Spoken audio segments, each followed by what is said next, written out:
안녕하세요. 의사는 치료하고 자연이 낫게 한다. 경희바른 한의원원장 주진원입니다. 자, 공황장애를 겪으면서 공포, 불안, 그리고 치료에 대한 혼란들을 이제 많이 겪게 되는데요. 그래서 오늘은 이제 공황장애를 겪는 분들에게서 우리가 어떻게 멘탈을 관리하는 것이 좋은지에 대해 정보를 준비했습니다. 자, 공황장애를 치료하게 되면서 나타나게 되는 한 3가지 정도 이제 실수가 있게 되는데요. 자, 첫 번째는 이제 우리가 정신과 약을 먹게 되면서 어느 정도 이제 증상이 진정되면 바로 약을 끊어버리게 되는 것입니다. 그래서 이 약을 끊고 있다가 보면 조만간 얼마 지나지 않아서 다시 공황발작을 경험하게 되죠. 그리고 또 약을 먹게 되고 또 진정이 되면 다시 약을 끊었다가 또 공황발작을 경험하는 이제 이런 것들을 반복하는 실수들이 있고요. 두 번째 나타나는 또 실수는 무엇이냐면 약을 먹고 어느 정도 이제 진정이 되는 겁니다. 상당히 이제 호전도 이루어지고요. 그런데 약을 끊지는 이제 않은 상태에서 마치 공황발작이 일어나지 않은 것이 공황장애가 다 치료됐다고 이제 착각을 하게 되시는 경우죠. 그래서 더 이상의 다른 치료는 필요 없고 그냥 나는 이 현실 세계에서 현실에서 이 공황장애 약을 먹으면서 이제 회피라고 하는 것이 이루어지는 것입니다. 즉 적극적인 회피가 아니라 이제 수동적인 회피가 되죠. 지하철을 이제 못 타시게 되는 경우라든가, 뭐 고속버스를 이용하지 못한다든가, 또는 그 비행기를 못 타게 된다든가, 이제 이런 회피의 현상을 일상생활에서 경험하게 되면서 이제 머물러 계시는 이제 이런 것들이 나타나게 되고요. 그 다음에 이제 세 번째는 또 어떤 경우가 있냐면 어느 정도 치료를 진행하면서 이제 많은 증상들이 좀 진정이 되고 한두 가지의 이제 증상이 남아있는 경우들이 있는데요.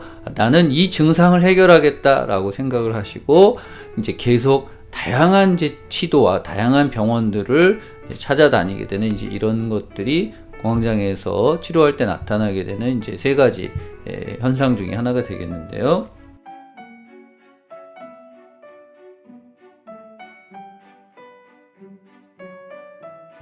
이런 이제 3가지 상황을 겪게 되시면서 이제 여기에 따라서 심리적으로 어떤 경향성이 나타나게 되냐면 자포자기하는 경우가 발생을 합니다. 계속 그 약을 먹다가 끊었다가 또 발작이 나타났다가 없어졌다를 반복하기 때문에 이제 더 이상 공황장애를 치료하려고 생각하지 않고 그냥 자포자기하는 경우가 생기고요. 그러면서 이제 합리화가 이루어지죠. 이 병은 원래 안 낫는 병이야. 내가 더 이상 치료할 필요가 없어. 이제 이렇게 되는 경우가 있고.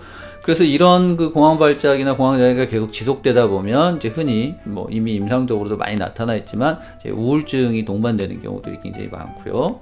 그리고 앞서 말씀드린 대로 이제 회피, 수동적 회피가 이루어지면서 이 2차적인 이득이라고 보통 이야기를 하게 되죠. 우리가 이제 보통 꾀병을 가지고 이야기를 하게 되는데 공황장애가 절대 꾀병이란 것을 의미하는 것은 절대 아닙니다. 오해가 없어졌으면 좋겠고요. 다만 어떻게 됐든 이 회피라고 하는 현상을 통해서 이제 2차적인 이득을 얻을 수 있는 기회들을 이제 접할 수가 있게 됩니다. 즉 나는 뭐 지하철을 못 타니까 택시를 타야 돼. 나는 비행기를 못 타기 때문에 뭐 여행을 갈 수가 없어. 물론 여행을 못 가는 것이 안타까운 상황이지만 때로는 내가 여행을 가고 싶지 않은 상황에서 이런 것들이 이제 하나의 핑곗거리가 될 수 있다라는 것이 되겠고요. 그래서 이제 정신과에 굉장히 중요한 주제 중에 하나가 있는데 그게 뭐냐면 환자분들께서 나는 낫고 싶지 않아 라고 하는 이제 프로이드에서부터 나오는 이제 견해가 되는데요. 그냥 이 환자에 머물러 있을 때가 오히려 더 편하다고 느껴지는 이제 그런 경우들이 발생할 수 있다는 것이죠. 그래서 말씀드린 이제 3번째 또 어떤 한두 가지 증상이 계속 남아있어서 그걸 해결하려고 할 때 자칫 잘못하면 이것이 이제 희망 고문처럼 될 수 있다라고 하는 것입니다. 자, 그래서 이 공황장애를 우리가 치료하려고 할 때 이 정서적인 멘탈을 관리하는 것이 굉장히 중요한데, 이제 이 부분에서 이 핵심은 뭐냐면